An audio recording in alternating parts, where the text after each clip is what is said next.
Are you looking for a way to level up your English?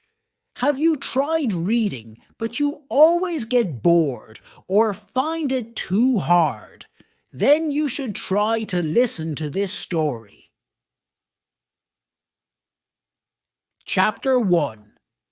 Beginning. In 1825, I was 10 years old. My father and mother were dead. I lived with my aunt and uncle, Mr. and Mrs. Reed. Their house was called Gateshead Hall. The house was in Yorkshire, in the north of England. My aunt and uncle Reed had 2 children, a boy, John, and a girl, Eliza. I liked my Uncle Reed, and he liked me. But in 1825, my uncle died. After that, I was very unhappy. My Aunt Reed did not like me, and John and Eliza were unkind to me. It was a cold, rainy day in December. All of us were in the house. I wanted to be alone. I wanted to read. I opened a book. Then I heard my cousin John's voice. "Jane, Jane Eyre, where are you?" John shouted. He came into the room and he saw me. "Why are you reading my book?" he asked. "Give it to me." John took the book. He hit my head with it. I screamed. John hit me again. I pulled his hair and I kicked him. "Help! Help, Mama!" John shouted. "Jane Eyre is hurting me." Aunt Reed ran into the room. She pulled me away from John. "John hit me with a book," I said. "I hate him, and I hate you too." "You are a bad girl, Jane," my aunt said. "Why do you hate me?" "You don't like me," I replied. "John and Eliza are unkind to me. I want to leave Gateshead Hall." "You want to leave," Aunt Reed said. "Where will you go? Your parents are dead. You cannot live alone." Aunt Reed thought for a moment. "My friend, Mr. Brocklehurst, is the owner of a school," she said. "I will send you to Mr. Brocklehurst's school." A few days later, Mr. Brocklehurst came to Gateshead Hall. He was a very tall man. His eyes were dark and his face was cruel. "Jane Eyre," he said to me. "God does not like bad children. God punishes bad children, Jane Eyre." "God will punish John Reed," I replied. "John Reed hits me and he shouts at me." "That is not true." "You are a liar, Jane Eyre," Mr. Brocklehurst said. "You must not tell lies, and you must not live here with your cousins. You will come to Lowood School. You will become a good girl." "I want to come to your school, sir," I said. "I want to leave this house." "Bad girls are punished at my school, Jane Eyre," Mr. Brocklehurst said. "The girls work very hard at Lowood." "I will work hard. I will be a good pupil, Mr. Brocklehurst," I said. 2 weeks later, I left Gateshead Hall. I went to Lowood School. Chapter 2. Lowood School. It was the month of January. I arrived at Lowood School at night. A servant took me up some stairs and into a big bedroom. There were many beds in the room. The girls in the beds were asleep. The servant took me to an empty bed. I put on my nightclothes and I got into bed. Soon I was asleep too. I woke up very early. A loud bell was ringing. The bedroom was dark and cold. I watched the other girls. They washed in cold water and they dressed quickly. There was a plain brown dress next to my bed, and there was a pair of ugly, heavy shoes. I washed quickly. Then I put on my new clothes. I was very hungry. I followed the other girls down the stairs. We sat down at long tables in a large dining room. Our food was terrible. "The food is bad again," one of the girls said. "Stand up," a teacher shouted. "Don't talk." We stood up. We did not speak. We walked into a big schoolroom and we sat down. There were about 80 girls in the schoolroom, and there were 4 classes. The oldest girls were in the 4th class. I was in the 1st class. 4 teachers came into the room and we began our lessons. The lessons were not interesting. First, we read some pages in a book. Then our teacher asked us questions about those pages. After 4 hours, we went outside. It was very cold. Very soon, a bell rang. Lessons started again. 3 weeks passed. One afternoon, the head teacher came into the schoolroom. The head teacher's name was Miss Temple. Mr. Brocklehurst was with her. We all stood up. I stood behind an older girl. I did not want Mr. Brocklehurst to see me. Mr. Brocklehurst walked slowly round the room. Everybody was very quiet, and then I dropped my book. Mr. Brocklehurst stopped walking. He looked at me. "Ah, the new girl," he said. "Come here, Jane Eyre." Then he pointed at 2 of the older girls. "You 2 girls, put Jane Eyre on that high chair," he said. "Look at Jane Eyre, everybody," Mr. Brocklehurst said. "This child is bad. She is a liar. She will be punished. Miss Temple, teachers, girls, do not talk to this child." Then he spoke to me again. "Jane Eyre, you must stand on that chair for 2 hours, he said. "You're a bad girl." That evening I cried and cried, but Miss Temple was kind to me. "You are a good pupil, Jane," she said, "and you are not a bad girl. I am your friend, Jane." "Thank you, Miss Temple," I said. Lowood School was in an unhealthy place. The buildings were wet and cold. Mr. Brocklehurst owned the school. He was a rich man, but he did not buy warm clothes for us. And he did not buy good food for us. Everybody hated him. In the spring, many of the girls became sick. Some of them left the school. They never came back. Many of the girls died. That spring was a terrible time. We had no lessons. Miss Temple and the other teachers took care of the sick pupils. Mr. Brocklehurst had to buy better food for us, and he had to buy warm clothes for us. Mr. Brocklehurst never came to the school. The next year, Lowood School moved to a better place.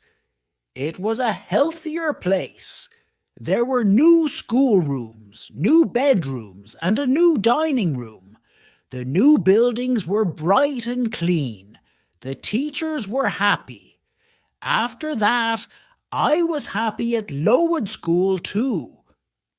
I was a pupil at Lowood School for 6 years. Then I became a teacher. I was a teacher at the school for 2 years, but I never returned to Gateshead Hall, and the Reeds never wrote to me. Chapter 3. Thornfield Hall. In 1833, I was 18 years old. In the summer, Miss Temple left Lowood School. She got married. I wanted to leave Lowood too. I wanted a new life. I will be a governess, I thought. I put an advertisement in a newspaper. I had a reply to my advertisement. The reply was from Mr. S. Fairfax of Thornfield Hall, near Millcote. Millcote was about 70 miles from Lowood School. Mr. S. Fairfax wanted a governess for a little girl. I wrote to Mr. S. Fairfax immediately. I was going to be a governess at Thornfield Hall. I travelled to Millcote in a coach. At Millcote, a servant met me. He took me to Thornfield Hall. At Thornfield Hall, another servant opened the door. She was smiling. She took me into a small, warm room. A lady was in the room. She was sitting by the fire. "Are you Mrs. Fairfax?" I asked her. "Yes, my dear," she said. "And you are Miss Eyre. Are you cold? Sit by the fire, Miss Eyre. A servant will bring you some food." "Mr. S. Fairfax is very kind," I said to myself. "I will be happy here." "Will I see Miss Fairfax tonight?" I asked. Mr. S. Fairfax looked at me. She smiled. "Miss Fairfax?" "No, no," she said. "Your pupil's name is not Miss Fairfax. Your pupil is Adele Varens. Adele's mother was a Frenchwoman. Adele is Mr. Rochester's ward. He takes care of her." "Mr. Rochester? Who is Mr. Rochester?" I asked. "Mr. Edward Rochester is the owner of Thornfield Hall," Mr. S. Fairfax said. "I am his housekeeper. I take care of Thornfield Hall. Mr. Rochester is not here now. He does not like this house. He is often away from home." I was very tired. Mr. S. Fairfax took me up the wide stairs. She took me to my room. I went to bed immediately, and I slept well. The next morning I woke early. The sun was shining. I put on a plain black dress. I opened my bedroom door. I walked along a corridor and down the wide stairs. I walked out into the sunny garden. I turned and I looked up at my new home. Thornfield Hall was a beautiful house with many large windows. The garden was beautiful too. After a few minutes, Mr. S. Fairfax came into the garden. She spoke to me. "Good morning, Miss Eyre," she said. "You have woken early. Miss Adele is here. After breakfast you must take her to the schoolroom. She must begin her lessons." A pretty little girl walked towards me. She was about 8 years old. She spoke to me in French, and I replied in French. After breakfast, I took Adele to the schoolroom. We worked all morning. Adele enjoyed her lessons, and I was happy. In the afternoon, Mr. S. Fairfax took me into all the rooms of Thornfield Hall. We looked at the paintings paintings and at the beautiful furniture. We walked along the corridors. "Come up onto the roof, Miss Eyre," Mr. S. Fairfax said. "You will see the beautiful countryside around Thornfield Hall." We walked up many stairs. At last we were at the top of the house. We walked along the top corridor. Mr. S. Fairfax opened a small door, and we walked onto the roof. "Look, Miss Eyre," Mr. S. Fairfax said. "You can see for many miles." We stood on the roof for a few minutes. Then we went back into the house. We walked carefully towards the stairs. The top corridor was narrow and dark. Suddenly, I heard a strange laugh. "Who is that, Mr. S. Fairfax?" I asked. Mr. S. Fairfax did not reply. She knocked on a door. "Grace," she said. The door opened. Behind the door was a small room. A servant was standing at the door. "Be quiet, Grace, please," Mr. S. Fairfax said. The woman looked at Mr. S. Fairfax. Then she closed the door. "That was Grace Poole," Mr. S. Fairfax said. "She works up here. Sometimes she laughs and talks with the other servants. Don't worry about Grace. Please come downstairs now, Miss Eyre." Chapter 4. Mr. Rochester. 3 months passed. I had not met the owner of Thornfield Hall. Mr. Rochester had not come home. One January afternoon I went out and I walked towards the road. I was going to the village of Hay. I was going to post a letter in the village. Hay was 2 miles from Thornfield Hall. The day was fine, but it was very cold. I walked quickly and soon I was near the village. Suddenly, a big black and white dog ran past me. A moment later, a man on a black horse followed the dog. Then I heard an angry shout. The dog ran past me again. It was barking loudly. I turned round. The horse had fallen on the icy ground, and the man had fallen from the horse, walked towards them. "Can I help you, sir?" I asked. "My horse fell. I've hurt my foot," the man said. The horse stood up. The man tried to stand up too, but he could not stand. He fell onto the ground again. The man was about 35 years old. He was not handsome, but he had a strong face. He had dark eyes and black hair. He was not very tall, but his body was powerful. "I'll bring somebody from Thornfield Hall," I said. "Do you live at Thornfield?" the man asked. "I am the governess," I replied. "Ah, yes, the governess," the man said. "Help me, please." The man stood up very slowly, and he put his hand on my shoulder. He walked slowly towards his horse. I helped him. He pulled himself onto the horse. "Thank you. Now go home quickly," the man said. And he rode away.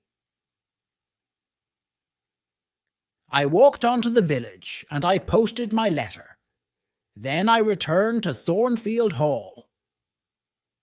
Bright lights were shining in the big house. I went inside. A big black and white dog walked towards me. It came from the dining room. I had seen the dog before. "Whose dog is that?" I asked a servant.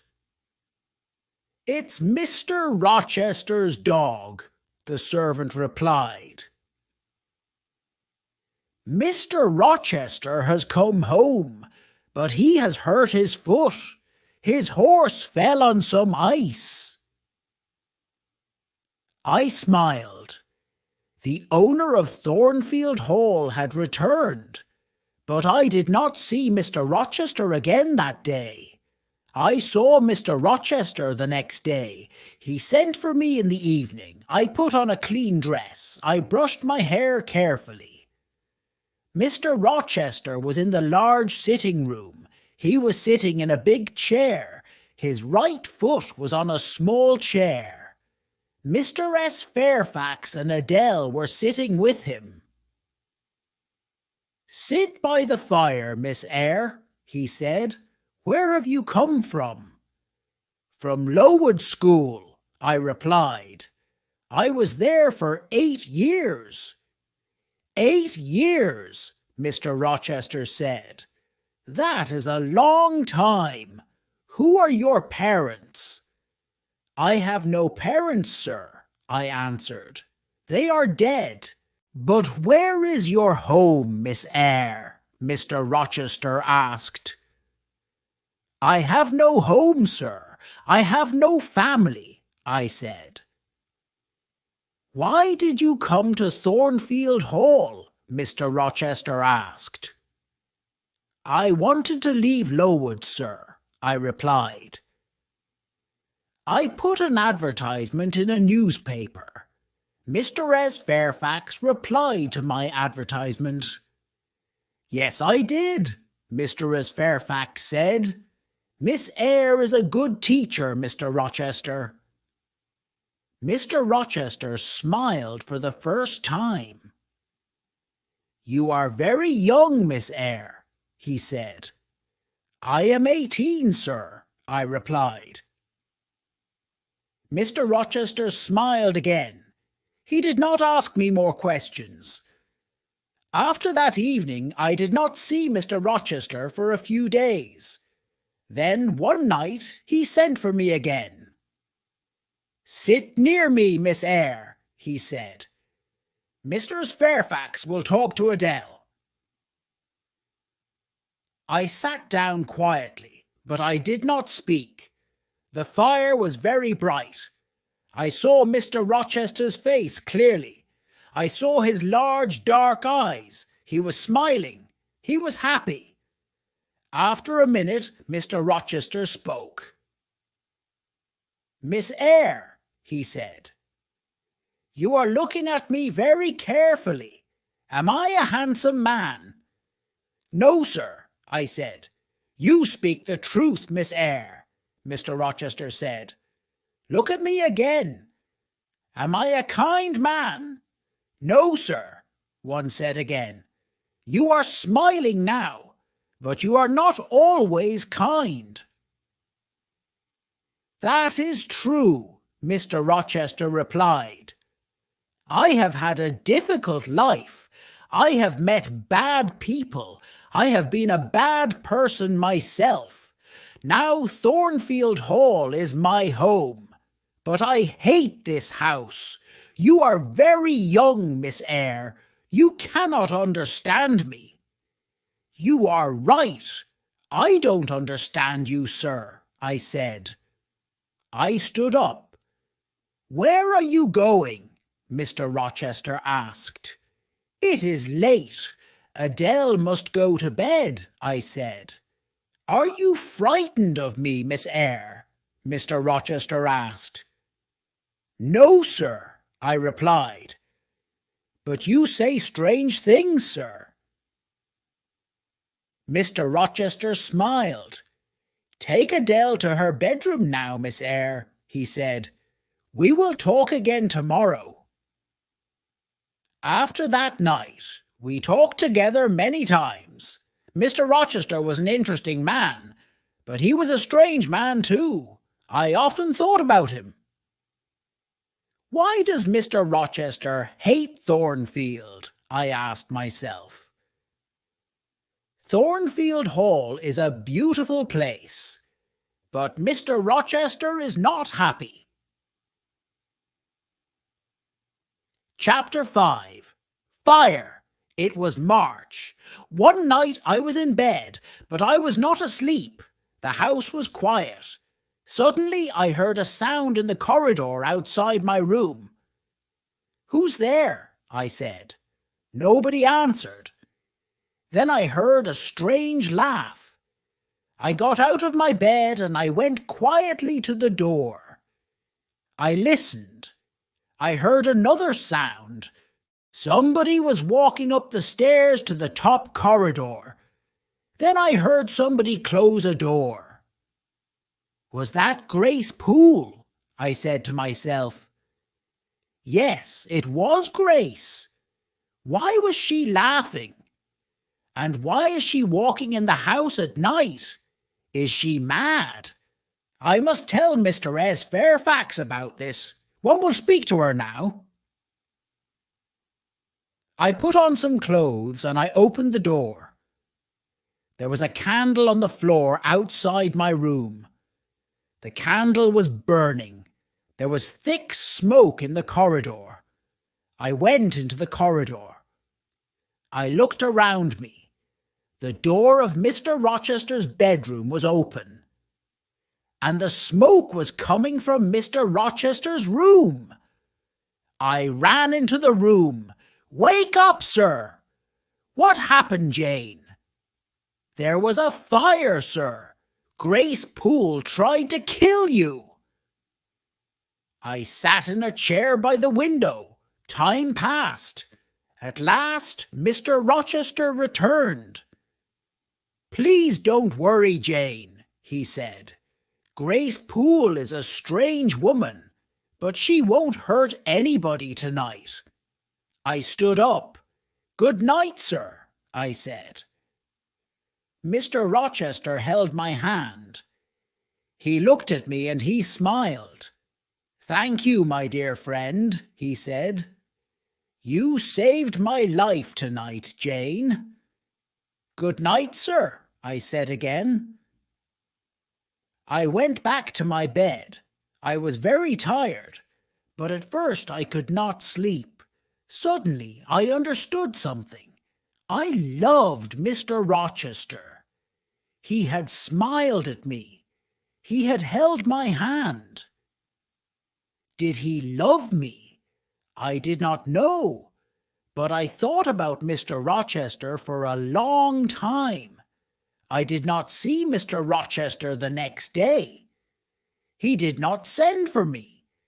In the evening I went down to Mr. S. Fairfax's sitting room. The housekeeper was looking out of the window. "The weather has been good today," Mr. S. Fairfax said. Mr. Rochester had a good day for his journey. "His journey? Where has he gone?" I asked. I was surprised. "He has gone to Ingram Park," Mr. Fairfax replied.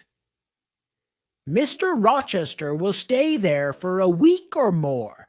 He has many friends. All his friends will be at Ingram Park this week." "Will there be any ladies at Ingram Park?" one asked.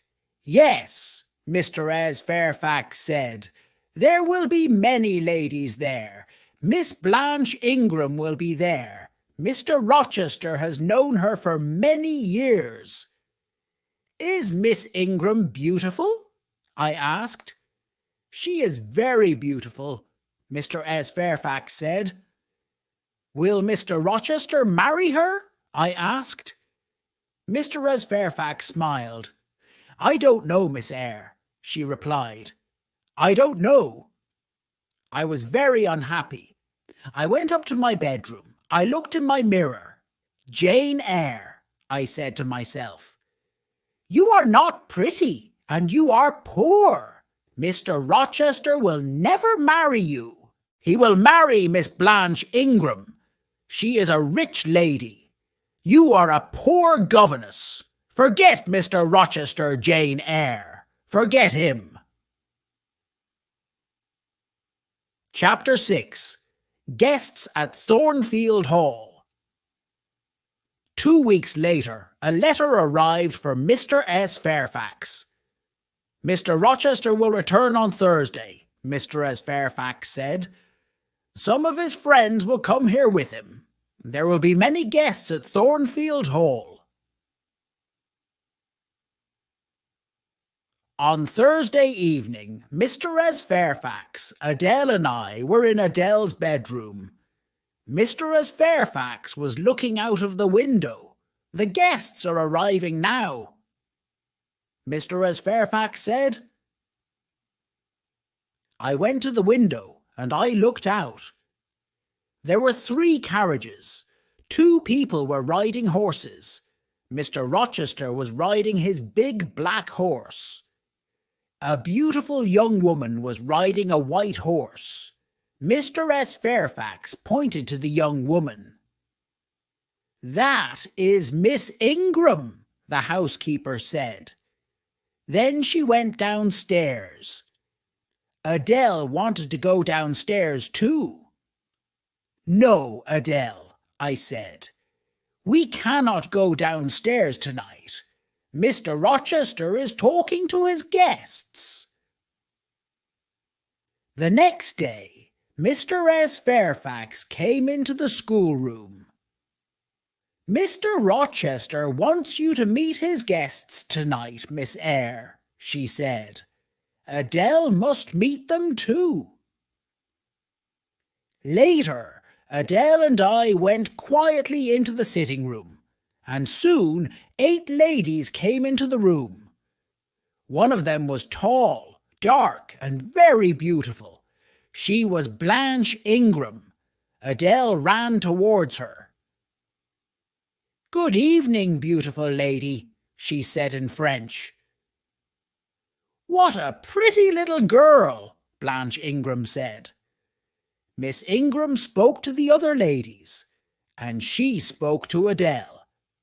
But she did not speak to me. Half an hour later, the gentleman came into the room. I looked at Mr. Rochester. He saw me, but he did not speak to me. Miss Ingram pointed at Adele. Why doesn't this little girl live at a school, Mr. Rochester? She asked. Adele learns her lessons at home, Mr. Rochester replied. She has a governess. Oh, yes. That small woman by the window, Miss Ingram said. I had many governesses. I hated all of them. They were all ugly and stupid. Later, Miss Ingram and Mr. Rochester sang some songs together. Mr. Rochester had a fine voice. I listened to the songs. Then I left the room. Mr. Rochester followed me. What is wrong, Jane? He asked. Nothing is wrong, sir, I said. But I am tired. I am going to my room. Good night, sir. You are tired, and you are unhappy too, Mr. Rochester replied. There are tears in your eyes. Rest now, Jane. But please come and meet my guests tomorrow evening. Don't forget,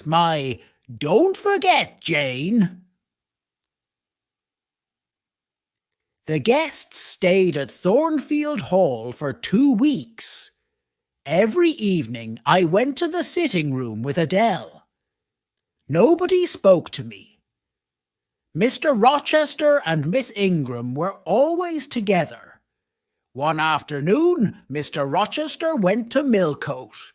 He returned late in the evening. I met him at the front door. Another guest has arrived, sir, I told him. His name is Mr. Mason. He has come from the West Indies. Suddenly, Mr. Rochester's face was pale. He held my hand tightly. Mason, the West Indies. Mason, he said. "Are you ill, sir?" I asked. "Jane, my little friend, I've had a shock," he said. "Bring me a glass of wine, please." I went quickly to the dining room. I returned with a glass of wine, and I gave it to Mr. Rochester. "What are my guests doing?" he asked. "They are eating and laughing, sir," I replied. "Mr. Mason is talking to the other guests. One day they will all hate me," Mr. Rochester said. "Now go into the dining room again. Tell Mason to meet me in the library." I gave Mr. Mason the message. Then I went to my bedroom. I got into my bed.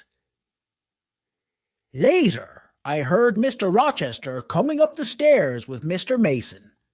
They were laughing and talking. Soon I was asleep. Chapter 7. A Terrible Night. Some hours later, I woke up. A terrible cry had woken me. The moon was bright. Its light was shining through my window. I listened. Then I heard somebody shouting, "Help! Help! Rochester, help me!" The voice came from the top corridor. "Help! Help!" I got out of bed and I put on a dress and some shoes. I opened my door. All the guests were in the corridor outside the bedrooms. They were all asking questions. "What happened?" they asked. "Is there a fire? Who is hurt? Where is Mr. Rochester?" "I am here," Mr. Rochester said. "He was walking down the stairs from the top corridor." "What is wrong, Mr. Rochester?" Miss Ingram asked. "What has happened?" "Nothing is wrong," Mr. Rochester replied.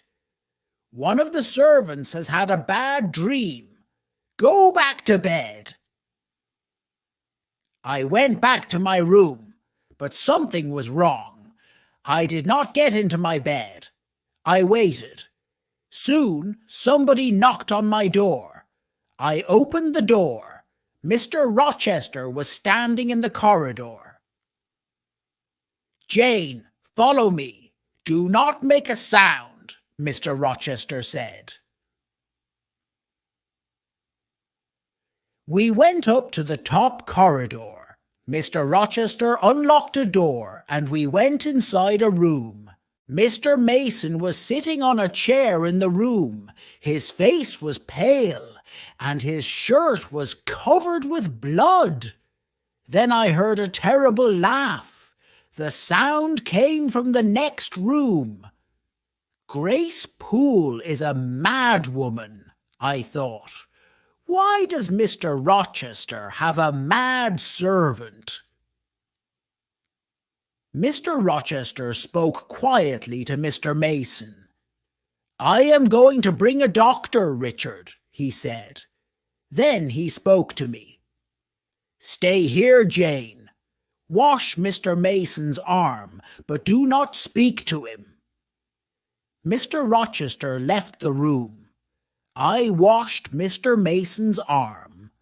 We waited for Mr. Rochester and the doctor. Mr. Mason did not speak to me, and I did not speak to him. After 2 hours, Mr. Rochester returned. The doctor was with him. The doctor looked at Mr. Mason's arm. "She bit me," Mr. Mason said. "I came up here. I wanted to see her. I wanted to help her, but she bit me." "Be quiet now, Richard," Mr. Rochester said quickly. The doctor put a bandage on Mr. Mason's arm.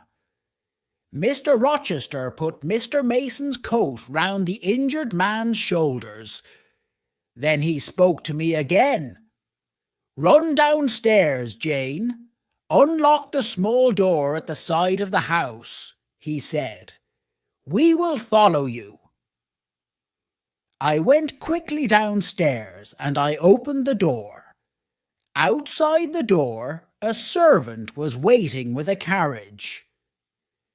Mr. Mason and the doctor came out of the house. They got into the carriage. Then Mr. Rochester came out of the house too. Mr. Mason spoke to him through the window of the carriage. Help her. Be kind to her, Rochester, he said. Yes, I will, Mason, Mr. Rochester said. The servant drove the carriage away. Will you walk in the garden with me, Jane? Mr. Rochester asked. I do not want to sleep now. Yes, I will, sir, I said. Soon it was morning.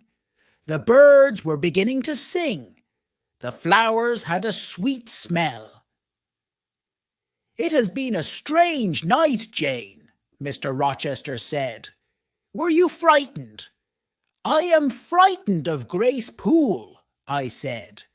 She will hurt you one day. I am stronger than she is. She will not hurt me, Mr. Rochester said. He looked at me for a few moments. Are you my friend, Jane? He asked me. Yes, sir. I will be your friend forever, one replied. Thank you, my dear, Mr. Rochester said. I have made mistakes. Now I want to be happy. That is not wrong, is it, Jane? He stopped speaking for a minute. Then he said, Go into the house. I'll talk to you tomorrow. But the next day I had a letter from Gateshead Hall, my Aunt Reed's house. The letter was from my cousin Eliza. I started the journey to my Aunt Reed's house immediately. I arrived there the next day. My Aunt Reed was very, very ill. She could not move, and she did not speak to me. I wanted to return to Thornfield Hall. I wanted to see Mr. Rochester. But Eliza wanted me to stay at Gateshead Hall. After 3 weeks, my aunt spoke to me at last. She spoke very slowly. Are you Jane Eyre? She asked. Yes, Aunt Reed. I am Jane Eyre, I replied. There is a letter for you, Aunt Reed said. It is in my desk. Call Eliza, please. She will get the letter. Eliza came into the room. She opened the desk and she gave me a letter. Read the letter, Jane, my aunt said. The letter had come from Madeira, but it was 3 years old. I answered that letter, Aunt Reed said. I hated you, Jane. I did not want you to have your uncle's money. I wrote to John Eyre. I wrote, Jane Eyre is dead. She died at Lowood School. I am sorry, Jane. I was wrong. Mr. Reed died that night. I left Gateshead Hall a few days later. I took my uncle's letter with me. Mr. Rochester met me at Thornfield Hall. Welcome back to my house, he said. This is your home, Jane. Thank you, sir, I said. I am very happy here. Mr. Rochester's guests had left. No other visitors came to Thornfield Hall. Every day Mr. Rochester and I talked together, and every day I loved him more. Chapter 8. In the garden in June, the weather was hot. One evening I walked into the garden. Mr. Rochester was there too. "Do you like this house, Jane?" he asked. "Yes, sir," I replied. "Soon Adele will go to live at a school, Jane," he said. "Then I will not want a governess here. Will you be sad then, Jane? Will you leave Thornfield Hall?" "Leave?" I said quickly. "Must I leave Thornfield?" "My dear," Mr. Rochester stopped. He was silent for a moment. Then he said, "I am going to be married soon." "Oh, sir," I said, "then I must go far away from Thornfield, far away from you, sir." I started to cry. "I will always remember you, Jane," Mr. Rochester said. "Will you forget me?" "No, sir," I replied. "I will never forget you. I don't want to leave Thornfield, sir. One don't want to leave you." "Don't leave, Jane," Mr. Rochester said. "Stay here." He smiled at me. "I must not stay here, sir," I said. "You are going to marry Miss Ingram. I am poor. I do not have a pretty face, but I have a heart. It is a loving heart, sir." "Jane, I am not going to marry Miss Ingram," Mr. Rochester said. "She is rich. She is beautiful. You are poor. You are not beautiful, but I want to marry you. Will you marry me, Jane?" For a moment I could not speak. At last I asked, "Do you love me, sir?" "I do," he replied. "Then, sir, I will marry you," I said. And Mr. Rochester kissed me. "My dearest Jane," he said, "nothing can stop our marriage now. We will be married in a month, Jane." We kissed again. Then I said good night, and I went into the house. I went upstairs to my room. Later, I remembered my Uncle John Eyre's letter. "I will write to him in Madeira," I said to myself. "I will tell him about my marriage to Mr. Rochester. I am very happy. My uncle will be happy too." 4 weeks passed. Mr. Rochester was going to buy me many beautiful things. He was going to give me many presents, but I did not want these things. "No, Edward," I said. "I am not beautiful. I don't want beautiful things. I want you, Edward." It was the month of July. 2 days before our wedding day, Mr. Rochester went away. "I will return tomorrow," he said. "I love you, Jane." That night I went to my bedroom early. My wedding dress and my wedding veil were in my room. I looked at them. "In 2 days I will be Jane Rochester," I said to myself. Then I went to bed. But I did not sleep well.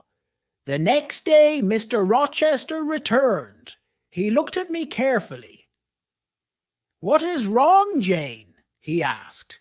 "Your face is pale. Are you frightened?"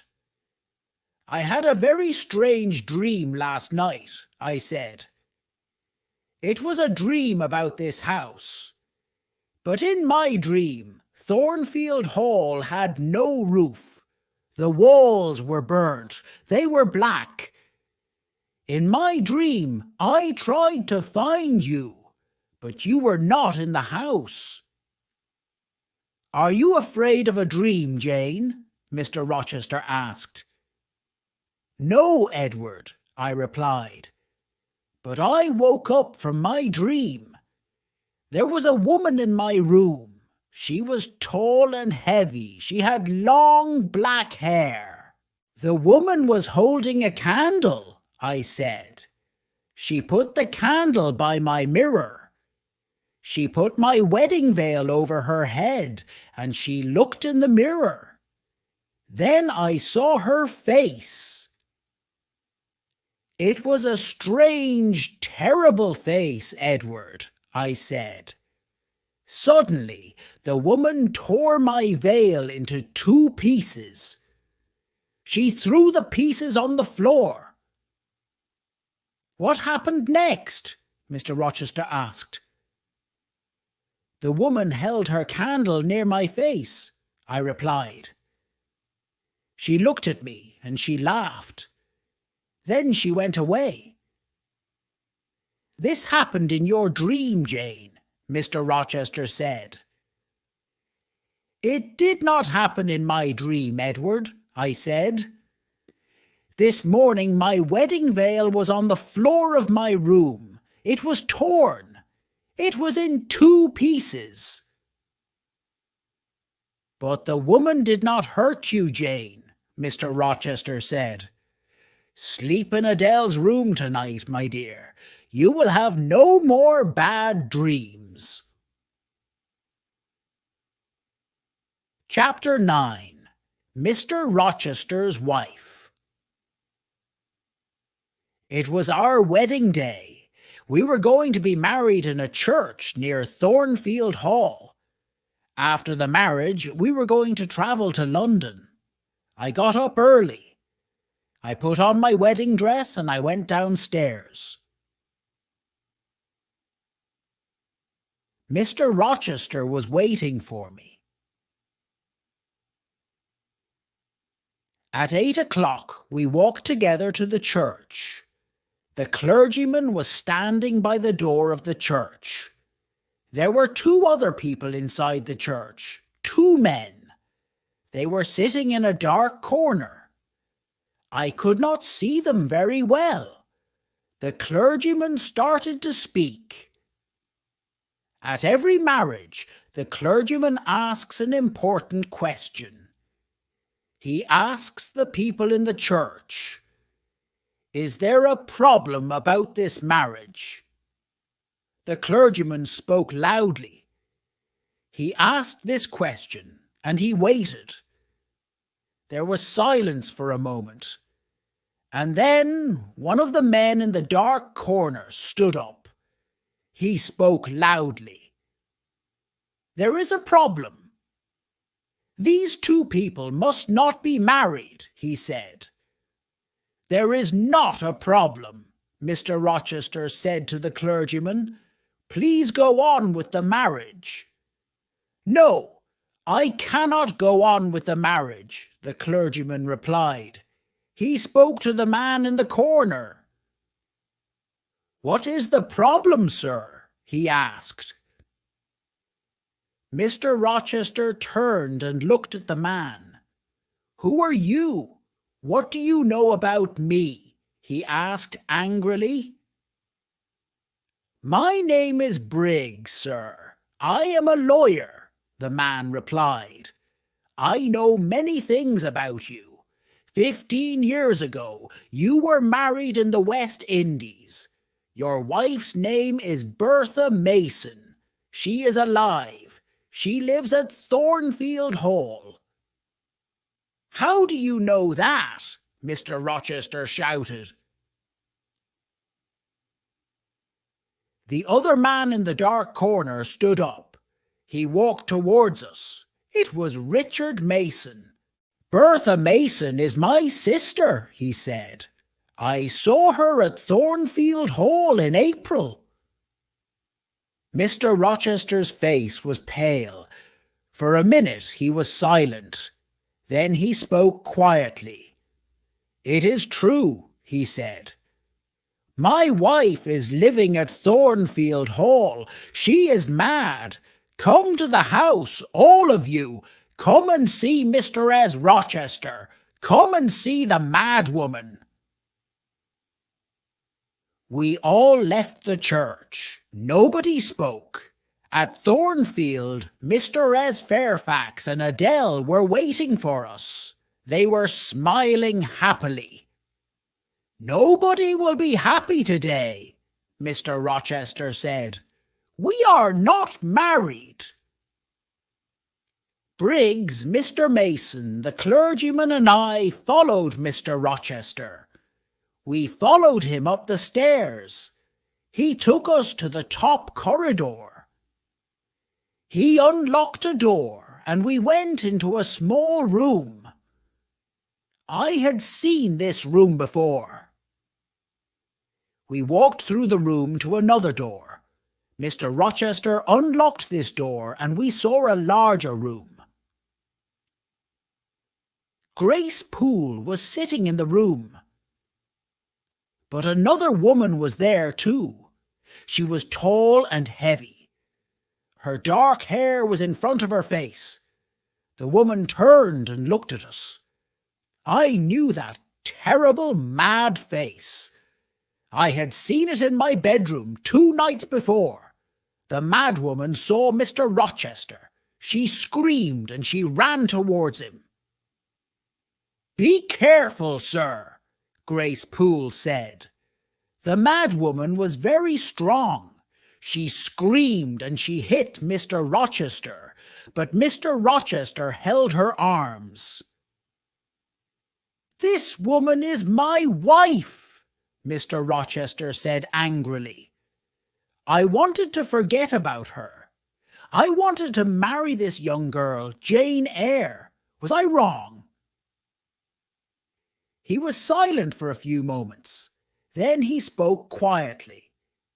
"Yes, I was wrong," he said. "I love Jane Eyre. But I was wrong. Now go, all of you. I must take care of my mad wife." I went slowly downstairs. Mr. Briggs, the lawyer, spoke to me. "I am sorry for you, Miss Eyre," he said. "You did nothing wrong. Your uncle, John Eyre, is sorry for you too. He read your letter, and then he met Richard Mason in Madeira. Your uncle is dying, Miss Eyre. He could not come to England. He sent me here. He wanted me to stop this marriage." I did not answer. I went to my room and I locked the door. I took off my wedding dress. I put on a plain black dress. I lay down on my bed. I am Jane Eyre today, I thought. I will be Jane Eyre tomorrow. I will never be Jane Rochester. I must leave Thornfield Hall. I must never see Mr. Rochester again. My life here is finished. Many hours later, I got off the bed. I unlocked my door. Mr. Rochester was waiting outside my room. "You are unhappy, Jane," he said. "I am very, very sorry. Jane, we will leave Thornfield. We will go to another country. We will be happy again." "I cannot be your wife. I cannot live with you," I said. "I must leave you, Edward." "Listen, Jane," Mr. Rochester said. "My father wanted me to marry Bertha Mason. Her family was very rich. I married her. My father was happy. But I was not happy.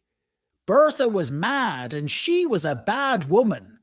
Nobody told me about her. She was married to me, but she met other men. She was drunk every day. She tried to kill me many times. After 4 years, I brought Bertha here to Thornfield Hall," Mr. Rochester said, then went away. Grace Poole took care of Bertha. I met other women. One of them was a French singer. She was Adele's mother. Adele is my daughter, Jane. But I did not love the French singer. I did not love anybody. I came home to Thornfield Hall. Then you came here and I loved you. I will always love you. Please stay with me, Jane. No, Edward, I said. I am going away. We will be unhappy. But we must not be together. Goodbye, Edward. Oh, Jane, Jane, my love, Mr. Rochester said. Don't leave me. I kissed Mr. Rochester. God will help you, Edward, I said. Quickly I went into my room. I put some clothes into a bag. Later I heard Mr. Rochester go into his room. Very quietly I went downstairs. I opened the small door at the side of the house. I left Thornfield Hall and one walked to the road. It was dark. Soon a coach came along the road. I gave all my money to the driver of the coach. I got into the coach. Many hours later the coach stopped. It was 10 o'clock in the morning. You must give me more money now, the driver said. I have no more money, I said. You have no more money? Then you must get out of the coach, the driver said. I got down onto the road. The coach moved away quickly. But I had left my bag in the coach. I looked around me. I was on a cold, empty moor. I was tired and hungry. I walked and walked. I had no money. I had no food. I walked until the evening came. At last, I lay down on the ground. I fell asleep immediately. Chapter 10. Moorhouse. The next morning I woke late. I walked along the road for many miles. It started to rain. Soon my clothes were wet. I saw no one. I walked on the moor all day. In the evening I was very tired again. I must sleep soon, I thought. Where shall I sleep? Then I saw a light. I walked slowly towards it. The rain was falling heavily, but I saw a house near the road. I walked up to the house. I knocked on the door. I waited, but nobody opened the door. I stood outside the house. I was very cold and very tired. I could not move. I am going to die here, I said. Then I heard a young man's voice. The man was standing behind me. No, you will not die at Moorhouse, the man said. Then he unlocked the door of the house. He took me into the house. He took me into a warm sitting room. Please sit down, he said. Two pretty young women came into the room. Give this poor woman some food, Diana, the young man said. Give her some dry clothes, Mary. Then he spoke to me again. My name is St. John Rivers, he said. These are my sisters, Diana and Mary. What is your name, young woman? My name is Jane Elliot, I said. I closed my eyes. Jane is very tired, Diana said. She must go to bed now. I stayed in bed at Moorhouse for 3 days. Diana and Mary Rivers were governesses. They were staying at Moorhouse for a few days. St. John, their brother, was a clergyman. They were very kind to me. Soon we were good friends. One day, St. John asked me about my life. I was a governess too, I told him. And I told him about Lowood School. But I did not tell him about Thornfield Hall. I did not tell him about Mr. Rochester. I want to work, St. John, I said. Will you help me? I have a plan, St. John said. A few miles from here there is a village. Many of the girls in the village cannot read or write. I am going to pay for a girls' school in the village, but I must find a teacher for these girls. I will teach them, St. John, I said. Good, he said. There will be a small house next to the school. You will live there. 3 days later, a letter arrived for St. John. Diana, Mary, our Uncle John is dead, he told his sisters. But we will not have any of his money. He gave the letter to his sisters. They read it. Uncle John was our mother's brother, Diana told me. He was very rich. But he has given all his money to another niece. We do not know her. Soon I went to live in the village. I lived in the house next to the school. Every day I taught the girls. My pupils worked hard. But I was not happy. Every day I thought about Edward Rochester. Does he think about me? I asked myself. 4 months passed. One day, St. John Rivers came to my house. He was holding a letter. He was worried. What is wrong? I asked. I want to ask you 3 questions, Jane, he replied. Is your name Jane Elliot? Do you have another name? Do you know Jane Eyre? I looked at him for a moment. I did not speak. I have some news for Jane Eyre, St. John said. Jane Eyre was a pupil at Lowood School, and she was a teacher there. Then she was a governess at Thornfield Hall, the home of Mr. Edward Rochester. How do you know this? I asked. What do you know about Mr. Rochester? How is he? I don't know, St. John said. This letter is from a lawyer.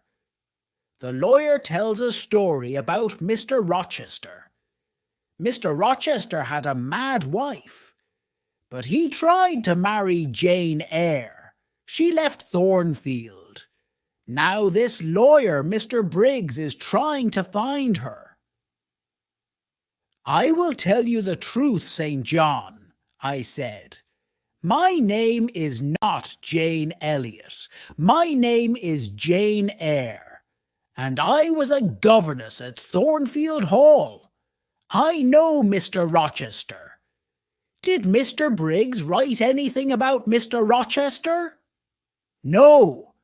The letter is about you, Jane, St. John said. Your uncle, John Eyre, is dead. John Eyre has given you £20,000. You are rich, Jane. But why did Mr. Briggs write to you? I asked. My mother's name was Eyre, St. John said. She was your father's sister, Jane. Then you, Diana, and Mary are my cousins, I said. I thought carefully for a moment. Write to Diana and Mary, I said. They must come home. I will give all of you some of Uncle John's money. The next day I wrote to Mr. Briggs. I gave St. John, Diana and Mary £5,000 each.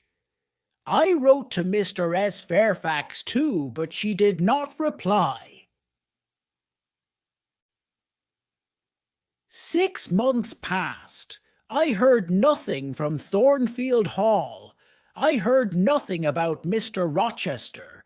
Then one day I was walking on the moor. Suddenly I heard a voice. There was nobody on the moor, but the voice was calling my name, Jane, Jane, Jane. That is Mr. Rochester's voice, I said to myself. Then I shouted, I am coming, Edward, I am coming. I ran to Moor House. I spoke to my cousins. I am going to Thornfield Hall tomorrow, I told them. I began my journey the next day. Chapter 11. My story ends. 2 days later, I got out of a coach. I was standing on the road near Thornfield Hall. I ran across the fields. Was Mr. Rochester at Thornfield? Was he ill? And then I saw the house. The house had no roof. Its walls were burnt and black. Nobody was living there. I looked at the burnt black house. I had seen this before. I had seen it in a dream. I was frightened. Where was Edward Rochester? I went to the village of Hay. I asked about Thornfield Hall. I asked about Mr. Rochester. 3 months ago, there was a fire at Thornfield Hall, a man told me. The madwoman burnt the house. She was Mr. Rochester's wife. Was Mr. Rochester in the house? I asked. Yes, he was there, the man replied. He tried to save his wife's life. He went into the burning house. But the madwoman jumped from the roof. She died. Was Mr. Rochester hurt? I asked quickly. Yes, he was badly hurt, the man said. He is blind. He can't see. And he has only one hand. Where is he? One asked. Where is he? He is living at Ferndean. It is an old house about 30 miles away, the man said. Do you have a carriage? I asked. I must go to Ferndean immediately. I got out of the carriage near Ferndean. I walked to the house. I knocked on the door. A servant opened it. I knew her. Oh, Miss Eyre, you have come, she said. Mr. Rochester has been calling your name. A bell rang in another room. That is Mr. Rochester's bell, the woman said. He wants some candles. There were 2 candles on a table near the door. The woman lit them and she picked them up. Mr. Rochester is blind, but he always burns candles in his room in the evenings, she said. Give the candles to me, I said. I'll take them to him. I opened the door of Mr. Rochester's room. His black and white dog was sitting by the fire. The dog jumped up and ran towards me. Who is there? Mr. Rochester said. Don't you know me, Edward? I asked. Your dog knows me. I put the candles on a table. I held Mr. Rochester's hand. I know that voice, and I know this little hand, Mr. Rochester said. Is that you, Jane? Yes, sir, I have found you at last, I said. I will never leave you again. Then I told Mr. Rochester my story. Why did you leave your cousins, Jane? Mr. Rochester asked. Why did you come back to me? I am blind. I have only one hand. I will take care of you, Edward, I said. But I don't want a servant, Mr. Rochester replied. I want a wife. You will have a wife, Edward, I said. I will be your wife. I will marry you. I loved you very much at Thornfield Hall. Now I love you more. Mr. Rochester and I got married. After a time his eyes were better. He could see a little. He saw the face of our first child. My dear Edward and I are very happy. The end. If you enjoyed the story and want to say thank you, then you can subscribe to my other channel and visit it. You can find it in I button.